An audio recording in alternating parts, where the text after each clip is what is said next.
இப்போ அதிசயம் நடந்து கொண்டு இருக்கிறது. சொல்லு, உங்கள் நாமத்தினால் அற்புதங்களை செய்கிற சக்தி இப்போ எனக்குள்ள வெளிப்படட்டும். சொல்லுங்கள், புதுமைகளை செய்ய ஆற்றல் வெளிப்படட்டும். புதுமைகளை செய்யக்கூடிய ஞானம் இப்பொழுது எனக்குள்ள வெளிப்படட்டும். பிசாசுகளை ஓட்டுகிற வல்லமை எனக்குள்ள வெளிப்படட்டும். சொல்லுங்கள், நீ ஆன்மா, ஒரு ஆன்மாவுக்கு இந்த அதிகாரம் இருக்குது, ஒரு ஆன்மாவுக்கு இந்த சக்தி இருக்குது. விசுவாசி, விசுவாசத்தை உடையவன், நீ பிசாசை துரத்துவாய். நோய் உள்ள மேலே கை வச்சா நோய் குணமாகும். இப்போ உங்கள் உடம்புல இந்த இடத்துல வலி இருக்கும், நோய் இருக்கும், அந்த இடத்துல கையை வச்சுக்கோங்க. இந்த இடத்துல கையை வச்சுட்டு சொல்லுங்கள், இப்போ இந்த இடத்துல இருக்கக்கூடிய வலி போகட்டும், இந்த இடத்துல இருக்க நோய் போகட்டும். ப்ரெஷர் என்னை விட்டு வெளியேறுவதாக, சுகர் என்னை விட்டு வெளியேறுவதாக, ஆஸ்மா என்னை விட்டு வெளியேறுவதாக. ஆஸ்மா ஆவியை விலகினப்படுத்துகிற ஆவியை வெளியேறு. வறுமையை தரித்திரத்தை உண்டாக்குற பிசாசை வெளியேறி சொல்லு. நீ வறுமையில் இருக்கிறியா, தரித்திரத்தில் இருக்கிறியா, கடன் பிரச்சனையில் இருக்கிறியா, கஷ்டத்தில் இருக்கிற சொல்லு. கடன் பாரத்தை பிரச்சனையை உண்டாக்குற வறுமையை தரித்திரத்தை உண்டாக்குற பிசாசை வெளியேறி சொல்லு. 2 கொரிந்தியர் 5:9 சொல்லுகிறார், 8:9 சொல்லுகிறார், என்னை செல்வந்தராக்கும்படி அவர் ஏழையானா, இப்பொழுது ஐஸ்வர்யத்தை நான் கட்டவிழ்கிறேன்.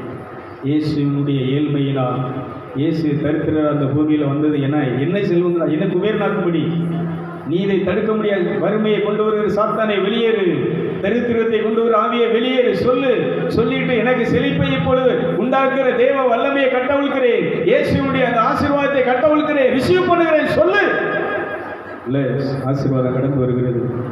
நீ எவ்வளவு ஏழையாக இருந்தாலும், கடனில் கஷ்டத்தில் இருந்தாலும், ஆனால் நீ இதை திரும்ப திரும்ப பயன்படுத்த ஒரு நாள் அல்ல, நீ செல்வந்தர் ஆகும் வரைக்கும் இதை பயன்படுத்திட்டே இரு, சொல்லிக்கிட்டே இரு. நீ குணமாகிறது வரைக்கும் இதை சொல்லிக்கிட்டே இரு. உனக்கு பிரச்சனை தீர்றது வரைக்கும், வலி தீர்றது வரைக்கும் கையை வச்சு சொல்லிட்டே இரு. இயேசுவின் தழும்புகளால் குணமாகிறேன், இயேசுவின் மாசற்ற ரத்தத்தினால் இப்பொழுது சுகமாகிறேன், வியாதியை வெளியேறு, இப்பொழுது நான் சுகமடைகிறேன். சொல்லுங்க, இப்படி பேசுங்க. இப்ப பேச ஆரம்பிங்க, இப்பவே பண்ணுங்க. இந்த ஆராதனை முடியறதுக்கு முன்னாடி நீங்கள் இந்த இடத்த விட்டு நோயாளியாக தான் போக போகிறீங்க.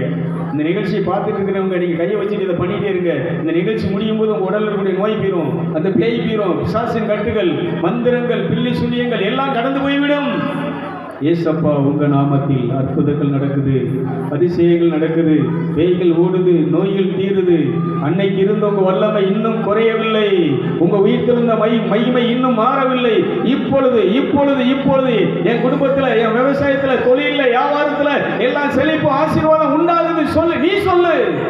நான் ஜெபம் பண்றது வேற, நீ இப்பொழுது செய்ய ஆரம்பி, இதை பேச ஆரம்பி. இனி ஜெபம் பண்றதை நிறுத்திட்டு பேச ஆரம்பி. இயேசுவின் பெயரை சொல்லு, இயேசுவின் சொன்ன வார்த்தையை சொல்லு, கடவுள் சொன்ன அந்த வார்த்தையை சொல்லு. நான் இப்போ இதை சொல்லும் போது இப்போ இது தீரும்.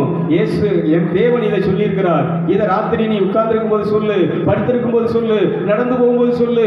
சொன்னா என்ன நடக்கும்? அற்புதம் நடக்கும். அவருடைய வார்த்தை அற்புதங்களை செய்கிற வார்த்தை, அவர் வார்த்தை நீ விரும்புகிறதை செய்கிற வார்த்தை, அந்த வார்த்தை இப்பொழுது குணமாக்குகிறது. சங்கீதம் 108:20 சொல்லுகிறது, வார்த்தையை விடுத்து உன்னை குணமாக்குகிறார். தேவனுடைய வார்த்தையை உன்னை குணமாக்குற வார்த்தை இப்பொழுது உன்னை குணமாக்கி கொண்டிருக்கிறது, உன்னை விடுதலை செய்து கொண்டிருக்கிறது.